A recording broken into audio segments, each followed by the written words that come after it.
백만장자가 흑인 가정부를 쫓아냈다.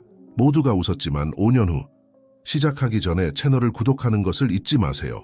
그렇게 하면 우리가 여러분을 위해 준비한 놀랍고 감동적인 이야기들을 놓치지 않게 될 것입니다. 서울 외곽의 한 동네에서 떠오르는 해가 지붕을 황금빛으로 물들이는 가운데 22세의 지현은 알람이 울리기 전에 일어났다. 그녀는 가족의 유일한 생계수단으로서의 무게를 어깨에 짊어지고 있었다. 한숨을 쉬며 지현은 일어나 옆방에서 병마와 싸우며 힘겨운 하루하루를 보내는 어머니 민정 씨를 깨우지 않으려 조심했다. 지현은 작은 화장실에 금이 간 거울을 바라보았다. 한때 꿈으로 가득 찼던 그녀의 갈색 눈은 이제 결단력과 피로가 섞인 모습을 비추고 있었다. 그녀는 곱슬머리를 단단히 묶고 깔끔하게 다림질한 유니폼을 입었다. 오늘도 서울의 가장 부유하고 영향력 있는 가족 중 하나인 김씨 가문의 저택에서 일하는 날이었다.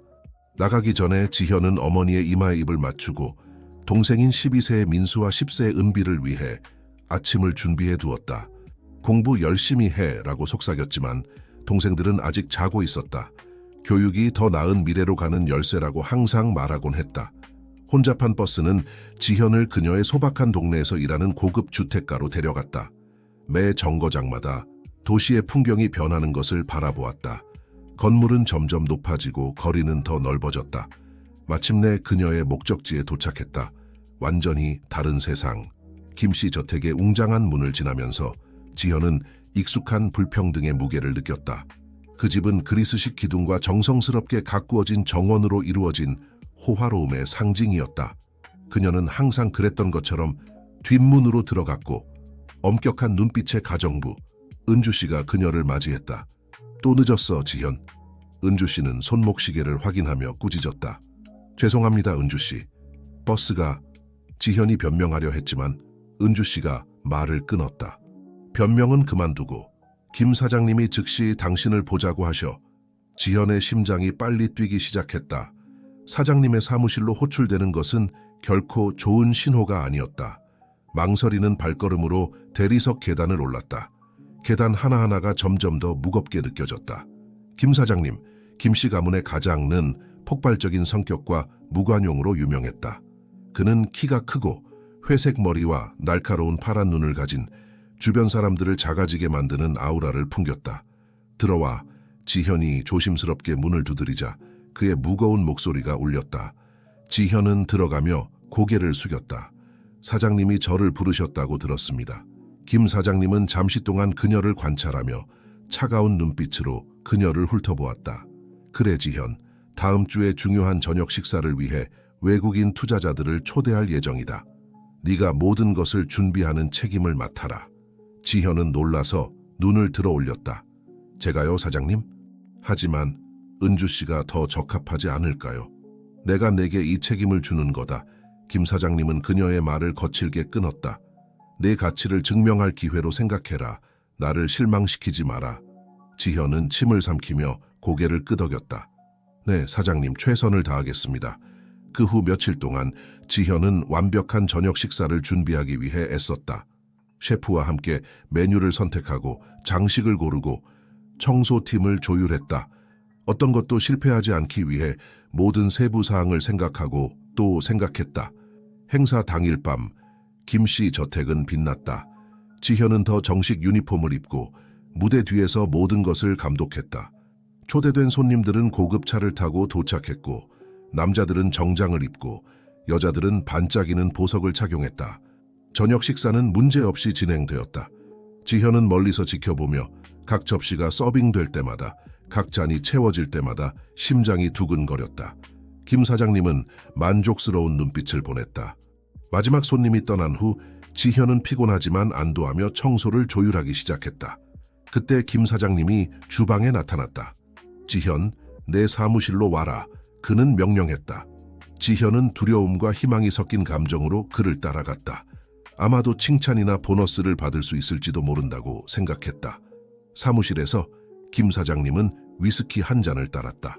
오늘 밤 잘했어. 그는 이상하게 부드러운 목소리로 말했다. 감사합니다, 사장님. 지현은 작은 자부심의 미소를 지으며 대답했다. 김 사장님은 가까이 다가와 강렬한 눈빛으로 그녀를 바라보았다. 너는 보상을 받을 자격이 있어. 지현이 반응하기도 전에 그는 그녀를 벽에 밀쳤다. 그의 알코올 냄새가 그녀를 메스껍게 했다. 안 돼요, 제발, 사장님. 그녀는 피하려 애쓰며 애원했다. 하지만 김 사장님은 더 강했다. 그의 손은 지현의 몸을 잔인하게 탐색했다. 공포와 충격에 마비된 그녀는 아무것도 할 수 없었다. 네오는 영광으로 생각해야 한다. 그는 그녀의 귀에 속삭이며 그녀를 폭행했다. 끝나지 않을 것 같은 시간이 지나고 김 사장님은 옷을 정리하며 아무 일도 없었던 것처럼 멀어졌다. 이제 나가도 돼. 그는 차갑게 말했다. 그리고 이 일에 대해 누구에게도 말할 생각은 하지 마라. 아무도 내 말을 믿지 않을 테니까. 지현은 비틀거리며 사무실을 나왔다. 조용히 눈물이 흘렀다. 그녀는 물건을 챙기고 저택을 뛰쳐나왔다. 그녀는 단지 직업뿐만 아니라 존엄성과 꿈도 잃은 것 같았다. 버스 정류장에서 지현은 무너져 울기 시작했다. 세상이 색을 잃은 것 같았다. 미래는 불확실했지만 이제는 어둡고 무서웠다. 가족을 어떻게 대할까? 병든 어머니와 동생들을 어떻게 부양할까? 밤버스가 다가오자 지현은 일어나 눈물을 닦았다. 어떻게든 앞으로 나아가야 했다. 가족을 위해, 자신을 위해 강해져야 했다. 버스는 지현을 집으로 데려갔다. 김씨 저택은 달빛 아래 웅장하고 음산하게 남아있었다. 하지만 지현의 이야기, 투쟁, 극복, 정의의 이야기는 이제 막 시작되었다. 김씨 저택에서의 사건 이후 며칠은 지현에게 고통과 혼란의 흐릿한 시간이었다. 그녀는 유령처럼 집안을 돌아다녔고 가족에게 무슨 일이 있었는지 설명할 수 없었다. 민정 씨는 병마저 힘들어도 딸의 상태가 심상치 않음을 느꼈다. 내 딸, 무슨 일이 있었니? 어느 아침 민정 씨는 남은 힘을 다해 지현의 손을 잡고 물었다. 지현은 눈물이 터져 나왔다.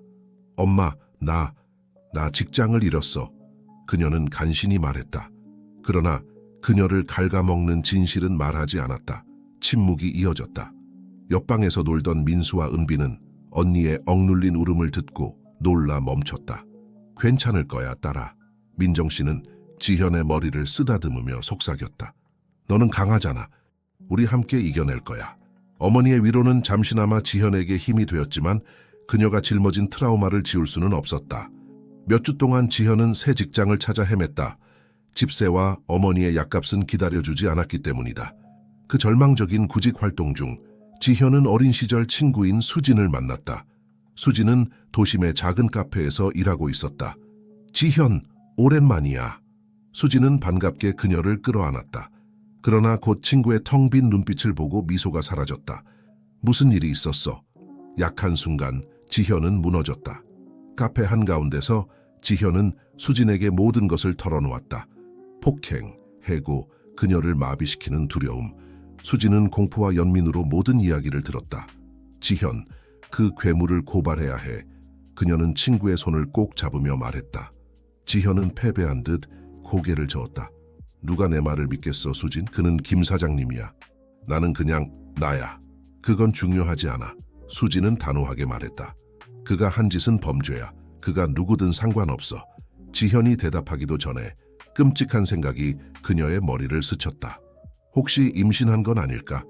며칠 후 지현은 임신 테스트를 했다. 결과가 부정적이기를 기도했다. 그러나 운명은 다른 계획을 가지고 있었다. 2개의 선명한 분홍색 선이 그녀의 최악의 악몽을 확인해 주었다. 절망에 빠진 지현은 김 사장님을 직접 대면하기로 결심했다.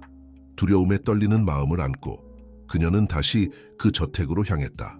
김 사장님은 사무실에서 그녀를 맞이했다. 그의 얼굴엔 경멸의 표정이 가득했다. 여기 왜 왔지? 저 임신했어요. 지현은 떨리는 목소리로 말했다.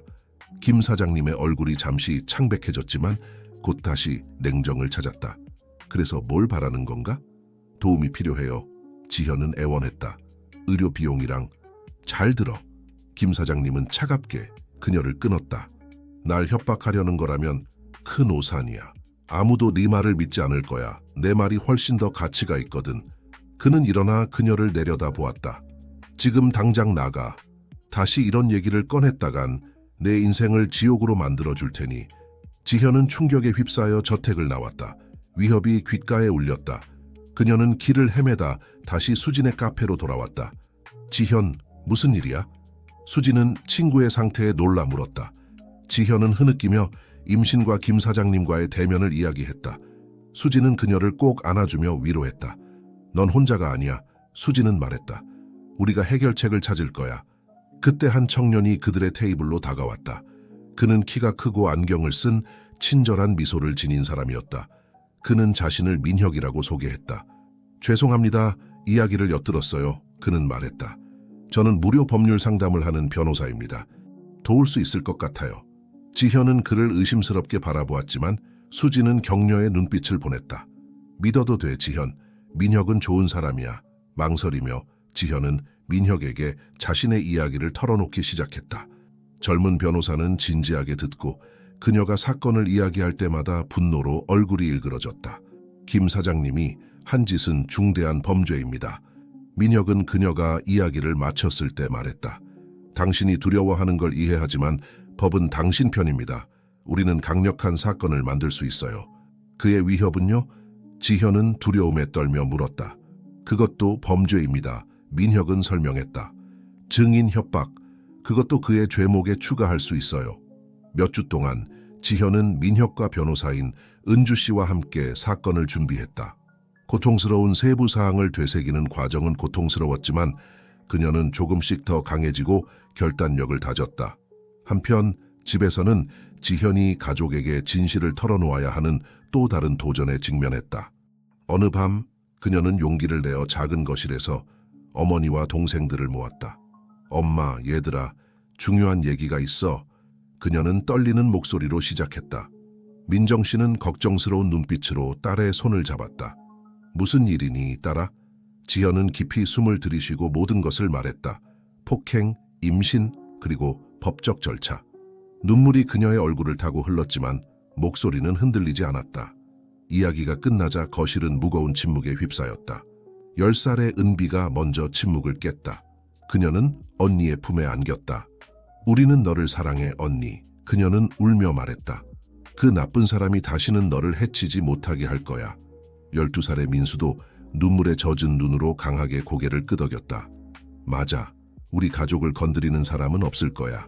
민정 씨는 눈에 띄게 충격을 받았지만 남은 힘을 다해 지현을 안았다. 내 용감한 딸, 그녀는 속삭였다. 우리가 함께 이겨낼 거야. 가족의 무조건적인 지지는 지현에게 새로운 결단력을 주었다. 그녀는 사건에 더욱 몰두했고 수진의 카페에서 일하며 가족을 부양했다. 그러나 사건이 진전됨에 따라 위협이 시작되었다. 처음에는 한밤중에 익명 전화였다. 다음은 우편함에 남겨진 협박 편지였다. 지현은 겉으로는 강해 보이려 했지만 두려움이 그녀를 갉아먹고 있었다. 어느 날 오후 지현이 긴 하루를 마치고 집으로 돌아가던 중 검은 차 한 대가 천천히 그녀를 따라오는 것을 느꼈다. 그녀의 심장이 빠르게 뛰기 시작했다. 그녀는 발걸음을 재촉하며 골목으로 들어섰다. 차는 속도를 높여 그녀를 따라왔다. 공포에 질린 지현은 달리기 시작했다. 발걸음 소리가 아스팔트를 때리며 울렸다. 차의 엔진 소리가 점점 가까워졌다. 그녀는 마지막 힘을 다해 수진의 카페로 뛰어들었다. 숨이 차서 떨리는 몸으로 문을 잠갔다. 수진은 달려와 지현을 도왔다. 지현, 무슨 일이야? 지현은 헐떡이며 차를 설명했다. 수진은 즉시 카페 문을 잠그고 경찰에 신고했다. 몇 분 후 민혁이 도착했다. 떨리는 지현은 담요에 쌓여 따뜻한 차를 마시고 있었다. 이건 더 이상 참을 수 없어. 민혁은 분노에 찬 목소리로 말했다. 증인 협박 혐의를 추가하자. 그날 밤 작은 아파트에서 지현, 민혁, 은주 씨, 수진은 다음 단계를 논의했다. 더 많은 증거가 필요해, 은주 씨는 주장했다. 증인, 어떤 것이든 지현의 이야기를 뒷받침할 수 있는. 하지만 누가 김 사장님을 상대로 증언하겠어? 수진이 물었다. 그때 지현이 아이디어를 떠올렸다. 만약 그가 처음으로 이런 짓을 한 게 아니라면? 무거운 침묵이 이어졌다. 민혁이 먼저 입을 열었다. 다른 피해자가 있을 거라고 생각해? 지현은 천천히 고개를 끄덕였다. 그는 경험이 있는 것 같았어. 이미 여러 번 그런 짓을 한 것처럼. 은주 씨는 앞으로 몸을 기울이며 눈을 반짝였다. 다른 피해자들을 찾아낼 수 있다면 모든 것이 달라질 수 있어. 김 사장님의 다른 가능성 있는 피해자들을 찾기 위한 수색이 시작되었다. 민혁과 은주 씨는 오래된 기록을 뒤져 패턴, 접수된 불만, 어떤 단서라도 찾으려 했다. 그동안 지현의 임신은 점점 진행되었다. 상황이 힘들었지만 그녀는 밤마다 아기와 대화하며 더 나은 미래를 약속했다. 몇 주가 지나도 큰 진전이 없었다. 그러던 어느 날 민혁이 카페로 뛰어들어왔다. 그의 눈은 흥분으로 빛났다. 찾았다. 그는 낮은 목소리로 말했다. 김 사장님의 전 직원 한 명이 증언할 의향이 있대. 지현의 심장은 빠르게 뛰었다. 몇 달 만에 처음으로 진정한 희망의 불꽃이 피어올랐다. 어쩌면 정말로 정의가 불가능한 꿈이 아닐 수도 있었다. 그날 밤 침대에 누워 지현은 이미 눈에 띄게 부푼 배를 쓰다듬었다. 우리는 해낼 거야, 아가. 그녀는 속삭였다. 엄마가 약속할게. 밖에서는 서울의 불빛이 계속해서 반짝였고 지현의 드라마는 계속해서 전개되었다. 하지만 권력의 복도, 법률사무소, 회의실에서는 지현의 이름이 울려 퍼지고 있었다. 전투는 끝나지 않았지만 한때 단순한 가정부였던 젊은 여자는 이제 훨씬 더 큰 투쟁의 상징이 되었다. 결전의 날이 다가오고 있었고 지현은 여전히 두려웠지만 당당히 맞설 준비가 되어 있었다. 가을이 지나고 겨울이 다가오자 지현의 삶도 깊은 변화를 겪고 있었다. 그녀의 배는 매일 커져갔고 아직 태어나지 않은 아이를 위한 싸움을 계속하고 있었다. 6월의 차가운 아침 지현, 민혁, 은주 씨는 김 씨 저택의 전 직원인 수희를 만나기 위해 법률사무소에 모였다. 수희는 중년의 여성으로 오랜 비밀의 무게를 짊어지고 있는 피로한 눈을 가지고 있었다. 와주셔서 감사합니다, 수희 씨. 은주 씨는 부드럽게 말했다. 이 일이 쉽지 않다는 걸 알고 있습니다. 수희는 고개를 끄덕이며 지현을 바라보았다. 신문에서 당신의 이야기를 읽었을 때 더 이상 침묵할 수 없다는 걸 깨달았어요. 김 사장님이 당신에게 한 짓, 저에게도 15년 전에 똑같이 했어요. 무거운 침묵이 방을 가득 채웠다. 지현은 분노와 연민이 섞인 감정을 느꼈다. 그때 무슨 일이 있었는지 말씀해 주시겠어요? 민혁이 부드럽게 물었다. 수희는 깊이 숨을 들이쉬고 이야기를 시작했다. 그녀는 김 사장님이 반복적으로 자신을 괴롭혔고 권력을 이용해 그녀를 침묵시켰다고 설명했다. 마침내 용기를 내어 고발했을 때 해고되고 위협당했다. 그는 내가 무슨 말이라도 하면 내 인생을 망쳐버리겠다고 했어요. 수희는 눈물을 흘리며 말했다. 그때 제게는 어린 두 아이가 있었어요. 위험을 감수할 수 없었죠. 지현은 일어나 수희를 안았다. 두 여성은 조용히 울었다. 그 순간 비슷한 경험을 공유한 두 여성 사이에 깊은 연결이 형성되었다. 수희의 증언으로 사건은 새로운 힘을 얻었다. 은주 씨는 기소 준비에 몰두했고 민혁은 더 많은 증거를 찾기 위해 계속 조사했다. 한편 지현의 삶은 계속되었다. 그녀는 이제 6개월 된 배를 숨길 수 없었고 수진의 카페에서 일하며 가족을 부양했다. 정기 손님들은 신문에서 그녀의 이야기를 읽고 지지와 격려의 말을 건넸다. 어느 날 지현이 커피를 서빙하고 있을 때 한 남자가 카페에 들어왔다. 그의 행동에 불안함을 느낀 지현은 그가 구석에 앉아 자신을 유심히 바라보는 것을 보았다. 그녀가 주문을 받으러 다가가자 그는 테이블 위에 봉투를 밀어놓았다. 김 사장님이 당신이 다시 생각해 보기를 원하십니다. 그는 낮은 목소리로 말했다. 손이 떨리며 지현은 봉투를 열었다. 안에는 거액의 수표와 쪽지가 있었다. 당신의 침묵과 아이의 미래를 위해. 잠시 동안 지현은 망설였다. 그 돈으로 많은 문제를 해결할 수 있었다. 그러나 곧 어머니, 동생들, 수희, 그리고 앞으로도 피해를 입을 수많은 여성들을 생각했다. 결단력 있게 지현은 수표를 찢어버렸다. 김 사장님께 제 침묵은 돈으로 살 수 없다고 전해주세요. 그녀는 두려움에도 불구하고 단호하게 말했다. 남자는 빠르게 떠났고 지현은 즉시 민혁에게 전화를 걸어 사건을 보고했다. 이 뇌물 시도는 김 사장님에 대한 또 다른 증거가 되었다.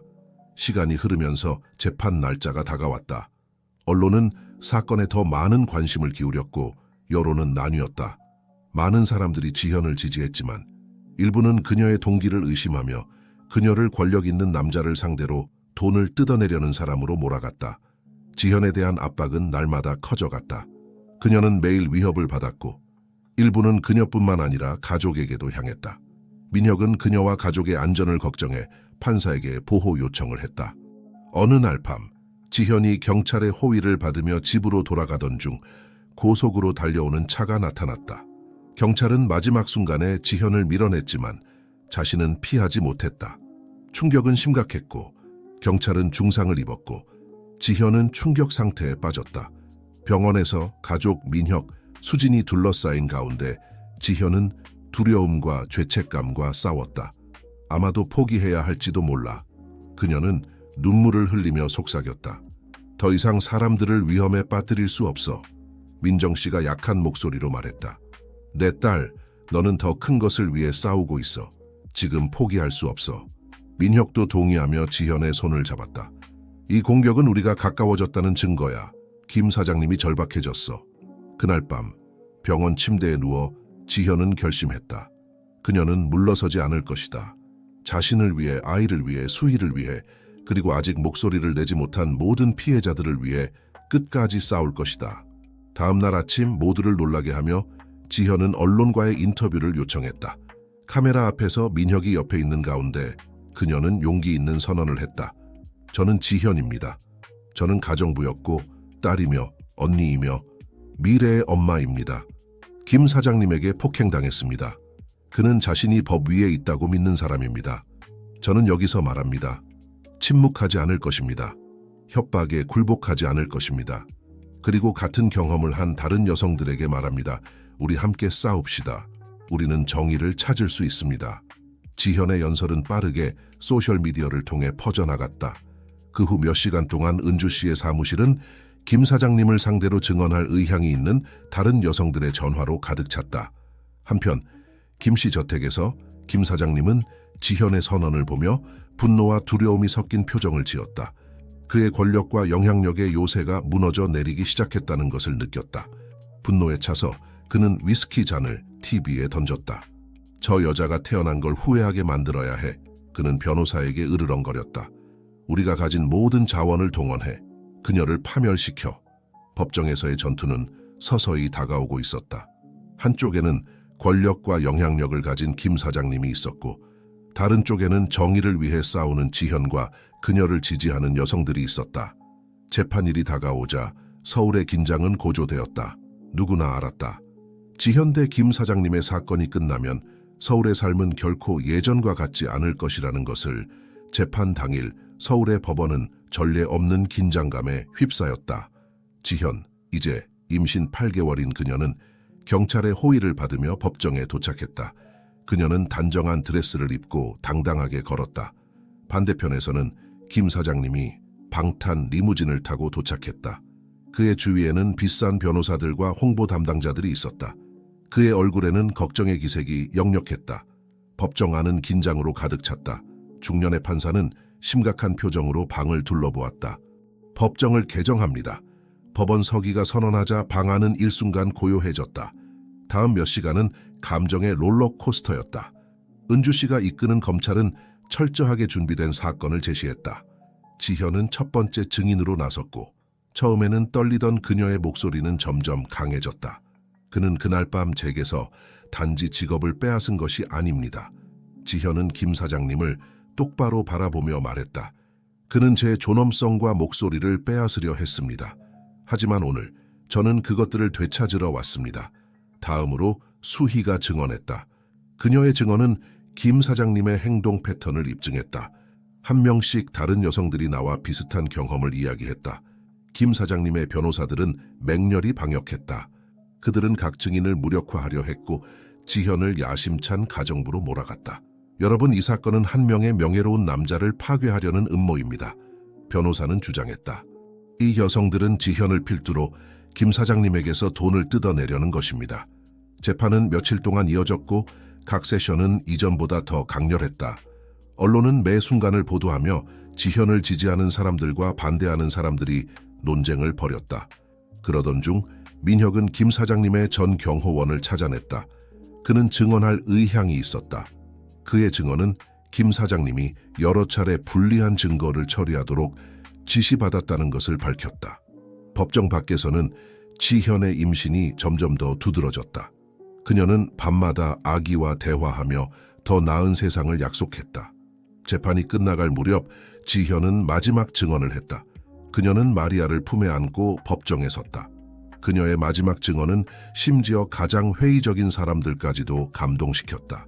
이 아이는, 그녀는 단호하게 말했다. 정의가 권력보다 우선하는 세상에서 자라야 합니다. 진실이 돈으로 살 수 없는 세상에서요. 재판이 끝나갈수록 도시는 최고조의 긴장 상태에 빠졌다. 매일 법원 앞에서는 지현을 지지하는 시위가 벌어졌고 김 사장님의 지지자들도 그에 맞섰다. 평결 전날 밤 지현은 뜻밖의 방문을 받았다. 김 사장님의 아내 한나 씨가 찾아온 것이다. 그녀는 항상 배경에 머물렀던 우아한 여성이었다. 항상 알고 있었어요. 한나 씨는 감정이 담긴 목소리로 말했다. 하지만 말할 용기가 없었어요. 당신이 저에게 용기를 주었어요, 지현. 내일 법정에서 당신을 지지할 거예요. 이 마지막 폭로는 김 씨 가문의 기반을 흔들었다. 다음 날 아침, 배심원단이 평결을 발표할 준비를 마쳤을 때 방 안의 공기는 기대감으로 가득했다.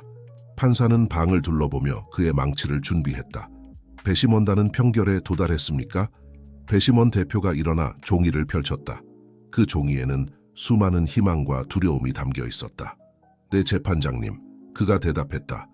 배심원 대표가 평결을 읽기 위해 준비하는 동안 지현은 마리아를 꼭 안았다. 그녀의 심장은 너무 크게 뛰어 소음이 들리지 않을 정도였다. 이 순간은 단지 그녀의 미래뿐만 아니라 많은 여성들의 미래를 결정할 것이다. 법정은 숨죽인 채 기다렸다. 김 사장님의 운명과 함께 권력 학대 정의에 대한 사회적 메시지가 곧 밝혀질 것이다. 법정은 핀 떨어지는 소리도 들릴 만큼 고요했다. 모든 시선은 배심원 대표에게 집중되었다. 그는 천천히 종이를 펼치고 평결을 읽기 시작했다. 배심원단은 피고 김 사장님을 모든 혐의에 대해 유죄로 판단합니다. 법정은 박수와 환호, 눈물로 가득 찼다. 지현은 마리아를 안고 눈물을 흘렸다. 그 눈물은 안도감, 기쁨, 그리고 마침내 이루어진 정의의 눈물이었다. 김 사장님은 순간적으로 자신감이 사라지며 의자에 주저앉았다. 그의 변호사들은 즉시 항소 전략을 논의하기 시작했지만 이미 손해는 치명적이었다. 한때 권력의 상징이었던 김 사장님은 이제 수년간의 감옥 생활과 그의 제국의 붕괴를 앞두고 있었다. 판사는 망치를 두드리며 방을 조용히 시켰다. 김 사장님, 이 법정은 당신에게 15년의 징역형을 선고합니다. 첫 10년 동안은 가석방이 불가능합니다. 또한 모든 피해자들에게 상당한 배상금을 지불해야 합니다. 김 사장님이 구속되어 끌려가는 동안 지현은 기자들과 지지자들에 둘러싸였다. 민혁은 그녀를 보호하며 법정 밖으로 나갔다.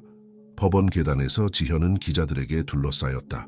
그녀는 깊이 숨을 들이쉬고 결단력 있게 말했다. 오늘은 저와 다른 여성들뿐만 아니라 침묵당한 모든 목소리의 승리입니다. 권력과 돈이 법 위에 있지 않다는 것을 보여주는 날입니다. 하지만 우리의 싸움은 여기서 끝나지 않습니다. 아직도 많은 지현들이 자신의 싸움을 하고 있습니다. 그들에게 말하고 싶습니다. 포기하지 마세요. 당신의 목소리는 중요합니다. 당신의 진실은 중요합니다. 그녀의 말은 뜨거운 환호를 받았다. 그 순간 지현은 단순한 가정부에서 폭력에 맞서 싸운 생존자가 아닌 희망과 저항의 상징으로 거듭났다. 다음 날 사건은 법정 밖에서도 큰 파장을 일으켰다. 김 사장님의 제국은 투자자들이 철수하고 사업 파트너들이 거리를 두면서 무너져 내렸다. 한나 씨는 지현의 용기에 영감을 받아 이혼을 신청하고 자신의 재산 일부를 피해자 지원재단 설립에 사용하겠다고 발표했다. 지현에게는 승리뿐만 아니라 새로운 도전도 찾아왔다. 그녀의 이야기는 전국적으로 영감을 주었고 많은 여성들이 자신의 경험을 털어놓기 시작했다. 여성 권리 단체들은 그녀를 대변인으로 초청했고 정치인들은 새로운 법안을 위해 그녀의 지지를 구했다. 하지만 지현은 자신의 삶도 조화롭게 유지해야 했다. 끊임없는 언론의 주목은 그녀의 개인 생활과 학업에 영향을 미쳤다. 어느 날 밤 지현은 긴 하루를 마치고 민혁의 품에 안겨 눈물을 흘렸다. 가끔은 내가 이 모든 것에 휘말려 사라지는 것 같아. 그녀는 고백했다. 다른 여성들을 돕고 싶지만 마리아에게 좋은 엄마가 되고 싶고 학업도 마치고 싶어. 어떻게 다 할 수 있을까? 민혁은 그녀를 부드럽게 안아주었다. 지현, 너는 세상을 짊어질 필요가 없어. 도움을 청해도 돼. 때로는 아니오라고 말하는 것도 괜찮아. 너는 이미 많은 것을 이루었어. 그의 말은 지현에게 큰 깨달음을 주었다. 그녀는 균형을 찾아야 한다는 것을 깨달았다. 자신을 위해서, 마리아를 위해서, 그리고 그녀에게 의지하는 모든 사람들을 위해서. 은주 씨와 수희의 도움으로 지현은 더 많은 책임을 위임하기 시작했다. 그녀는 공적인 활동을 줄이고 더 의미 있는 행사에 집중하며 학업과 가족에게 더 많은 시간을 투자했다. 한편 김 사장님의 사건은 여전히 영향을 미쳤다. 지현의 용기에 영감을 받은 다른 회사의 직원들이 성희롱과 권력 남용 사례를 고발하기 시작했다. 그녀가 시작한 운동은 성별 문제를 넘어 사회의 여러 불평등을 다루기 시작했다. 어느 날 중요한 시험을 준비하던 중 지현은 뜻밖의 전화를 받았다. 김 사장님의 변호사였다. 지현 씨, 그는 정중한 톤으로 말했다. 김 사장님이 당신과 대화하고 싶어 합니다. 그는 후회하고 있으며 화해를 원합니다. 지현의 심장은 빠르게 뛰기 시작했다. 다시 김 사장님을 대면하는 생각은 불안을 불러일으켰지만 동시에 이상한 호기심도 느꼈다. 그가 진정으로 후회하고 있을까? 생각해 볼 시간이 필요해요. 그녀는 대답했다. 머릿속이 복잡한 감정으로 가득 찼다. 전화를 끊고 지현은 중요한 결정을 내려야 했다. 김 사장님을 만나는 것은 그녀에게 치유의 기회를 줄 수도 있지만 오래된 상처를 다시 열 수도 있었다. 거절하는 것은 그녀가 말하는 용서와 연민의 부족으로 비춰질 수도 있었다. 그날 밤 마리아를 재우며 지현은 자신을 이끌어온 길과 앞으로의 도전에 대해 생각했다. 그녀는 다음 며칠 동안 내릴 결정이 자신뿐만 아니라 그녀가 대표하는 운동에도 영향을 미칠 것이라는 것을 알았다. 마리아가 평화롭게 잠든 옆에서 민혁이 조용히 그녀의 곁에 앉았다. 어떤 결정을 내리든 나는 네 곁에 있을 거야, 그는 말했다. 지현은 창밖으로 서울의 불빛을 바라보며 결심했다. 그녀의 앞날은 불확실했지만 한 가지는 분명했다. 정의와 평등을 위한 싸움은 끝나지 않았다. 다음 날 아침 지현은 김 사장님을 만나기로 결심했다. 그녀는 민혁과 함께 병원으로 향했다. 그곳에서 그녀는 한때 강력했던 남자가 이제는 병약하고 후회하는 모습으로 누워있는 것을 보았다. 지현 씨, 와주셔서 감사합니다. 김 사장님은 약한 목소리로 말했다. 지현은 고개를 끄덕이며 말했다. 왜 저를 만나고 싶어 하셨나요? 김 사장님은 깊이 숨을 들이쉬고 말했다. 저는 용서를 구하고 싶습니다. 제가 저지른 잘못을 깨닫고 있습니다. 이 병원에서의 시간 동안 제 행동이 얼마나 많은 사람들에게 상처를 주었는지 깨달았습니다. 지현은 그의 말을 듣고 복잡한 감정을 느꼈다. 용서는 쉽게 주어지는 것이 아닙니다. 당신의 행동은 저와 많은 여성들의 삶을 망쳤습니다. 당신이 진정으로 후회한다면 그것을 행동으로 보여주세요. 김 사장님은 눈물을 흘리며 말했다. 저는 제 남은 삶을 다른 사람들을 돕는 데 바치고 싶습니다. 제 재산의 일부를 피해자 지원재단에 기부하고 싶습니다. 지현은 잠시 침묵한 후 말했다. 그것이 진정한 후회의 표현이라면 받아들이겠습니다. 하지만 기억하세요. 용서는 시간이 걸리는 과정입니다. 병원을 나서며 지현은 마음의 평화를 느꼈다. 그녀는 김 사장님을 용서하지 않았지만 자신의 삶을 계속 나아갈 수 있는 힘을 얻었다. 그 후 몇 주 동안 지현은 학업과 활동에 더욱 집중했다. 그녀의 법률 공부는 끝을 향해 가고 있었고 그녀는 졸업을 앞두고 있었다. 그녀의 이야기는 전국적으로 영감을 주었고 많은 사람들이 그녀의 용기를 본받아 자신의 목소리를 내기 시작했다. 졸업식 날 지현은 가족과 친구들 그리고 그녀를 지지하는 많은 사람들 앞에서 연설을 했다. 오늘 저는 새로운 시작을 맞이합니다. 저의 여정은 쉽지 않았지만 저는 더 강해졌습니다. 우리는 모두 각자의 싸움을 하고 있습니다. 하지만 기억하세요. 우리는 혼자가 아닙니다. 함께라면 우리는 어떤 어려움도 이겨낼 수 있습니다. 그녀의 말은 큰 박수를 받았다. 그날 밤 지현은 민혁과 마리아와 함께 집으로 돌아왔다. 그녀는 새로운 시작을 맞이하며 더 나은 미래를 향한 희망으로 가득 차 있었다. 그 후 몇 년 동안 지현은 계속해서 여성 권리 운동에 앞장섰다. 그녀의 활동은 국내외에서 인정받았고 그녀는 여러 상을 받았다. 하지만 그녀에게 가장 중요한 것은 그녀의 딸 마리아와 함께하는 시간이었다. 마리아는 지현의 용기와 강인함을 본받아 자랐다.